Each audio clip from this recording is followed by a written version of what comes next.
2025ல இந்த ஒரு பால் 84वां ओवर दिन का இந்தியன் டெஸ்ட் கிரிக்கெட்டே தலையெழுத்தியே மாத்திடுச்சு. அப்படி இந்த பால்ல என்ன இருக்கு அப்படின்னு தானே கேக்குறீங்க. முகமது சிராஜ் பவுன்சர் போட போறேன் அப்படின்னு சொல்லி ஜெய்ஸ்வாலை டீப் ஸ்கொயர் லெக் பக்கத்துல நிக்க வைப்பாரு.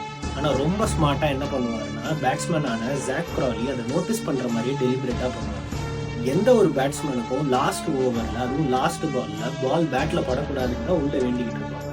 இந்த ஐடியாவை புரிஞ்சுக்கிட்ட முகமது சிராஜ் ரொம்ப ஸ்மார்ட்டா, நான் பவுன்சர் தான் போட போறேன், நீ ஆடிதான் ஆகணும் அப்படின்ற மாதிரி ஜெய்ஸ்வாலை டீப் ஸ்கொயர் லெக்ல நிக்க வைப்பாரு. ஆனா ரொம்ப ஸ்மார்ட்டா அவர் பவுன்சர் போடாம ஒரு இன்ஸ்விங்கிங் யார்க்கர் போடுவாரு.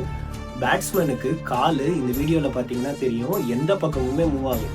ஏன்னா அவர் தான் கழுத்துக்கு பால் வரும்னு எதிர்பார்த்துட்டு இருக்காரு. This is call perfect double bluff. இந்த ஒரு பாலுக்கு அப்புறமா டே 4ம் டே 5ம் அவ்வளோ இன்ட்ரெஸ்டிங் ஆச்சு. டே 4ம் டே 5ம் உங்களுக்கு ஞாபகம் இருந்துச்சுன்னா என்னென்ன மொமெண்ட்ஸ் ஞாபகம் இருக்கு அப்படின்றத கமெண்ட்ல சொல்லுங்க.